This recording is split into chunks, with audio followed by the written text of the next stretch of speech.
Let's return to Gaza, where there have been intense Israeli strikes in the north. Our correspondent Tariq Abu Azoum is joining us live from Deir al-Balah in central Gaza. And Tariq, just in the last few minutes, we have been looking at pictures of what look like huge explosions, massive plumes of smoke. What are you hearing about what's happening in the northern part of the Strip? Yeah, we are getting more alarming reports from the city of Beit Hanun in the northern part of Gaza about a series of deadly airstrikes being launched by the Israeli military in that area that has been one of the closest cities to the Israeli communities. We understand that Israeli warplanes conducted some sort of dozens of airstrikes on residential areas in the eastern end of the city that's possibly close to the buffer zone that the Israeli military is currently operating and controlling. This intensification, as we understand, Elizabeth, comes after the series of military ambushes being conducted by Palestinian armed factions against the Israeli maneuvering troops in the city that has been multiply attacked and invaded by the Israeli ground forces. It has been some sort of significant destruction inflicted upon that area that has turned into a lifeless wasteland, and the Israeli military announced since the early months of its military genocide in Gaza that they managed to successfully and militarily erase the area and declare it as a clean zone. But later we have really got some sort of confrontations erupting again between armed factions and the Israeli occupation forces in this area. It's worth noting that this area right now does not witness any kind of residential presence, where civilians have got forced displacement orders since day one of the war on Gaza. And I'm personally from that town that has witnessed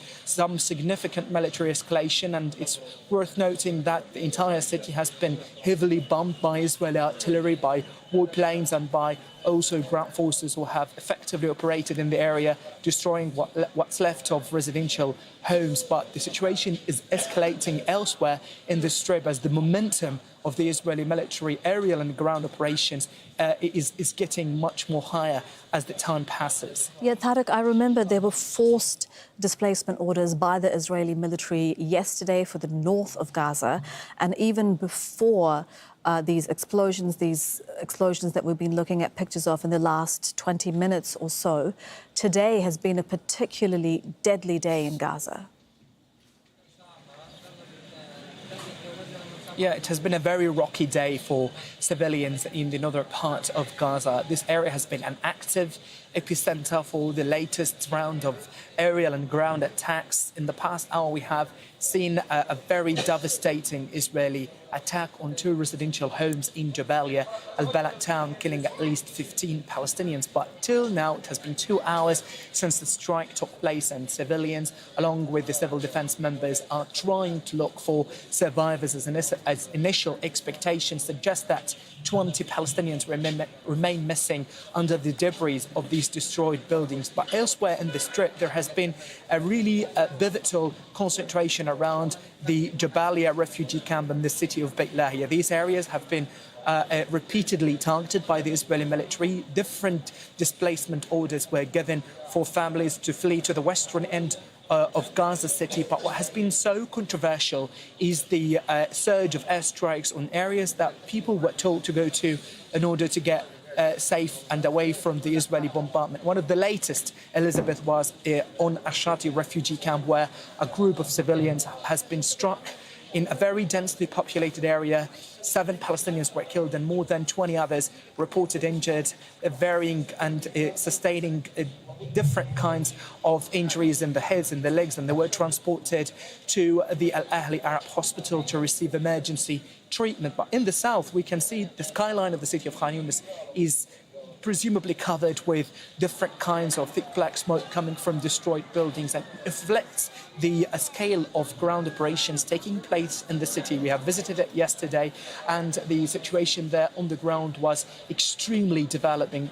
We have heard different gunshots, different kinds of artillery attacks on residential homes, and civilians are being squeezed and crushed into at the so-called the safe zone Al-Mawasi area at the western end of the city of Khan Yunis. So on the ground, we can see that no sign of abating for the pace and the intensity of Israeli ground operation, as the humanitarian situation across the entire Gaza Strip has taken a very devastating turn, complicating the entire aggravating humanitarian and security conditions on the ground, Elizabeth. Yeah, and Al-Mawasi itself was attacked yesterday, wasn't it, Tariq? For now, that is Tariq Abu Azoum with all the latest, joining us live from Deir al-Bala in central Gaza. Thank you.